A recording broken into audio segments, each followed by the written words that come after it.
Tell me to appeal my unfair grade. You got it. Many years ago, it's a joke, leave me alone. I was a student studying computer science in the Midwest. While most of my professors were okay, there was one that was notorious. Let's call him Dr. J. Dr. J was an old, effete, lazy professor with a thick Southeast Asian accent whom had been teaching for the better part of 30 years, and had fully embraced the typical semi-retired lifestyle of the tenured professor, showing up to office hours, maybe showing up to help in a lab. Once, the whole semester, I estimated out of the 3.5 hours per week of lecture time, he was actually in the classroom for maybe half of it, and the time that he did spend in the classroom was a complete waste. He would just pass out packets at the beginning of class that contained numerous diagrams and handwritten notes that were indescribable, and meander around the class pointing at various parts to groups of people working on them and mumble incoherently about how to solve it, I think. I never understood a word he said. He never followed his course syllabus or even answered emails. For anyone who's taken an engineering course, especially an upper-level one, this won't sound too crazy, but here's the kicker. He would fail, regularly, half the class, for a required upper-level computer architecture course. This is exceptionally rare and completely unfair for a class at this level, especially at a state school that isn't a research uni. Typically the interlopers have been weeded out by junior year, so while the rest of the classes are by no means a cakewalk. If you put forth an honest effort to learn the material, you should be able to pass the class with flying colors. Not so with Dr. J. Failing a class at the level of this course could be devastating to your degree path since it was a required course. Dr. J was the only one to teach it, and it was only taught in full. But Dr. J couldn't be bothered, despite the class average for his exams being something like 2 out of 15. Not that scores mattered, because you could get the same score as someone on all the assignments and exams. But you'd fail the class for who the fuck knows why. Here's the malicious compliance. Lo and behold, I am one of the 16 out of 31 students in the class that he failed that semester, and I failed having gotten very similar scores to a couple other students, but they passed. I went to Dr. J's office after the scores had been applied to our transcripts online to discuss the matter. Dr. J wouldn't have any of it. Doesn't matter that I had similar scores to other students that had passed. There's many ways I grade my students, and you failed. If you don't like it, you are free to appeal the grade, but you won't get it. The fact that the little shit was sitting there in his chair trying to bullshit me pissed me off so damn much I decided right then and there to fuck his shit up. My school has a very well laid out and reasonable grade appeal policy, with many avenues toward getting the appeal approved. I knew that through some of the snide jokes they made. My other professors did not take kindly to Dr. J at all. So it wasn't just the students that strongly disliked him. Well, when you appeal a grade, the other profs in the department are the ones who get to decide whether or not you actually passed, given certain evidence. It's practically criminal. What he gets away with were the words of my faculty advisor. Now, my original plan was for me to just file an appeal and move on, because I knew I'd get it. But Dr. J had poked the bear, and now I was mad. So I reached out to everyone in the class. Very easy, since we all were on a Slack channel together, and set a meeting in a conference room in the library. I guess I underestimated how much everyone hated Dr. J, because everyone from the class showed up. I laid out my plan. Everyone file a grade appeal, even if you passed, if it'll help your GPA. At my school, a grade appeal will replace your letter grade with a satisfactory, which means you get credit for the course without a grade that affects your GPA. I had enough appeal forms pre-printed before the meeting, so that everyone could fill it out together. It was the happiest I'd ever seen that group of people the entire semester. I think the final count of appeals was something like 22. Everyone whose GPA could be improved with a satisfactory applied for one. You should have seen the look on the department chair's face when we showed up with a stack of appeals. No department in the history of the school had ever had that many appeals complaints for a single course, let alone for a single professor. I know this because the dean sat us all down and said so. There were so many appeals they had to bring us into the faculty panel in groups of 3 or 4. Not that it mattered. The whole thing was a formality as the die was cast. 2 weeks later we heard the news. Everyone, literally everyone, had gotten their appeal approved. Dr. J was given a formal warning by the uni and had most of his courses taken away, and are now taught by other people.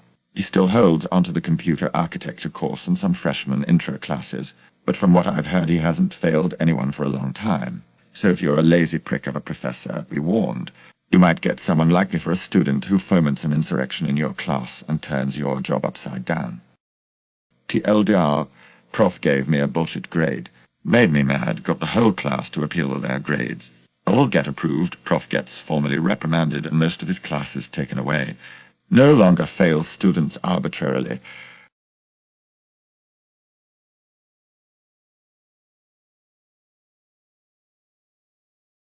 Wife forced to give extra credit, assigns it to parents.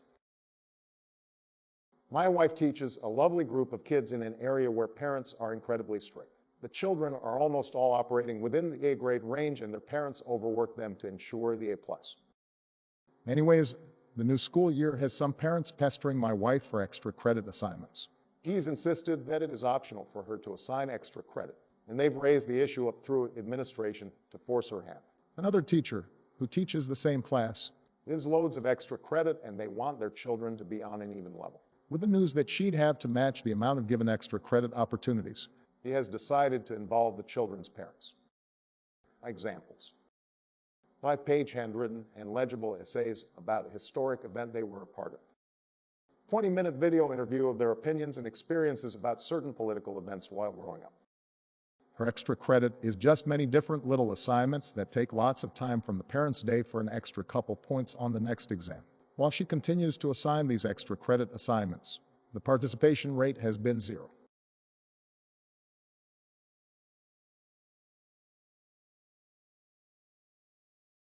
We can't share our driveway anymore. Fine, enjoy your tiny driveway. When my SO and I moved into our house some 20 years ago, our neighbors on one side were an elderly husband and wife who we got along with very well. Our houses shared a driveway that ran from the street to the alley behind the houses, and we each had our own parking area in the back. The driveway was set up so that about 2 feet of it was on our property, with the rest on the neighbor's property. The driveway was right up against the neighbor's house and about 8 feet from ours. We all made it a point to not park in the driveway, so that we didn't block each other's way, and had no problems for 15 years. Sadly, the sweet neighbors died about 5 years ago, and their house was bought by Mike, a man who regularly bought old houses to rent or resell, and who clearly didn't care about anything except profit. The first time that we ever met Mike was right after a car had hit our house. The driver had a stroke and lost control of his car while driving down our street. The front of his car was actually inside of our house. So here we are, freaking out because a car is literally sticking out of our house, surrounded by a crowd of onlookers, police, and emergency workers. When Mike saunters over and introduces himself by saying that the whole driveway plus part of our garage are on his property, we tell him that he's wrong, but that this is not the time to discuss it, and we'll get back to him later.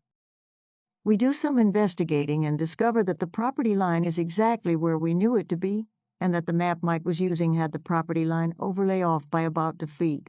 Nevertheless, Mike continues to harass us and tell us that we can't use the driveway any longer, because he's going to rent the place out, and it would be a liability to have us driving on his property. Fine, we'd often talked about putting in our own driveway, so now was as good a time as any. Mike was quite pleased when we told him that.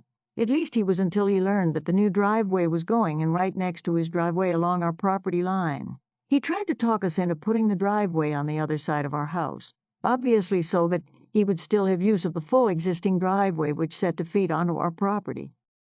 The look on Mike's face when he saw where the surveyor drew our property line was absolutely priceless.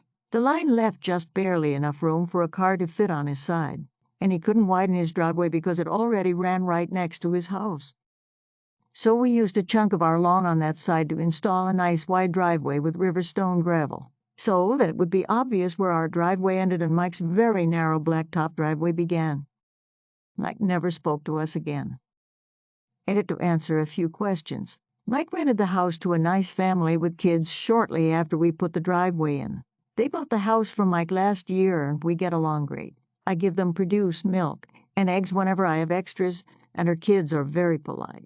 Their driveway is still wide enough to drive through, and they just park in the spaces at the back of their house, so that's not a problem for them. It had again to remove a few details and say that Mike is not his real name. DLD, our new neighbor says we can't share a driveway anymore, and ends up with a much smaller drive because of property lines.